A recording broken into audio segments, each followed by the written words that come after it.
विपक्ष वाले कुछ भी करेंगे अगर यही कहना चाह रही हैं बीजेपी वाले तो मेरा भी समर्थन करें। मैं भी एक आदिवासी समाज से हूँ, मैं भी उनकी बेटी हूँ। मैं सभी से हाथ जोड़ के बार बार सभी से विनम्र माननीय सदस्य जी से निवेदन करती हूँ कि सहयोग करें मेरा। ये है समाजवादी पार्टी की विधान परिषद सदस्य की प्रत्याशी कीर्ति कौल। अभी राष्ट्रपति चुनाव में जिस तरीके से बीजेपी ने आदिवासी चेहरे को आगे करके पार्टी गोलबंदी को तोड़ने का काम किया है, ठीक उसी तरीके से सपा अब एमएलसी चुनाव में ये कोशिश कर रही है। खुद कीर्ति कौल बीजेपी के विधायकों से वोट देने की बात कर रही हैं। यही नहीं, सपा के नेता भी बिल्कुल इसी लाइन पर बीजेपी को घेरने की कोशिश कर रहे हैं। आज वो वक्त आया है कि समाजवादी पार्टी ने उसी कोल समाज से एक बहन को आज इस सदन में बैठने के लिए भेजा है। मैं महसूस करता हूं और ये मैं आशा भी करता हूं कि तमाम लोग आज अपनी अंतरात्मा की आवाज पर, जो अंतरात्मा कभी कभी जगती है कभी कभी सोती है, वो फिर जगेगी।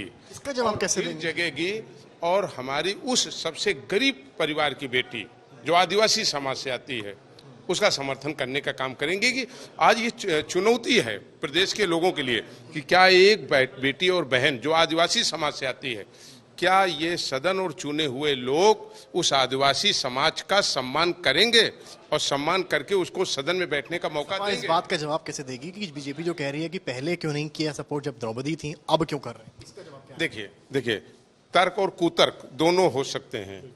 हम कहते हैं कि आज समाजवादी पार्टी ने उसी आदिवासी समाज की एक गरीब बेटी को चुनाव में अपना प्रत्याशी बनाया है। और जब हम बात करते हैं कि उस समाज को या अन्य जितने भी पिछड़े समाज हैं उनको आगे लाना है, तो एक पहल आज उन तमाम दलों के लोगों को करना चाहिए कि इस बहन को निर्विवाद रूप से हम समर्थन करके और सदन में बैठने का मौका देना चाहिए। सपा के चीफ विप और विधायक मनोज पांडे भी अब उसी अंतरात्मा की बात कर रहे हैं जिसकी बीजेपी राष्ट्रपति चुनाव में करती रही। वहीं बीजेपी की ओर से ये कहने की कोशिश की जा रही है कि सपा इस मुद्दे पर सिर्फ राजनीति कर रही है। समाजवादी पार्टी ने कीर्ति को उतारा है जो आदिवासी चेहरा है। पहले द्रौपदी मुर्मू को लेकर कहा जा रहा था कि सपोर्ट नहीं किया।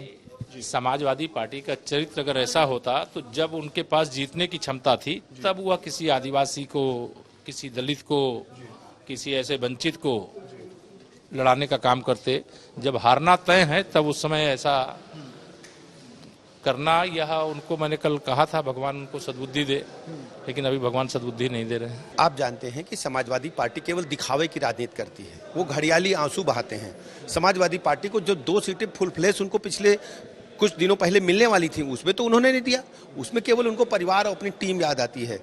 जबकि भारतीय जनता पार्टी समाज के वंचित वर्ग को मुख्य धारा में लाना चाहती है। आदरणीय प्रधानमंत्री जी ने जब आदिवासी बहन को देश की सर्वोच्च कुर्सी पर बैठाने का काम किया तो समाजवादी पार्टी ने ये घड़ियाली आंसू बहाकर सिर्फ लोगों को गुमराह करने का असफल प्रयास किया है। वो जानते हैं कि चुनाव में वो समाजवादी पार्टी कहीं टिकने वाली नहीं है।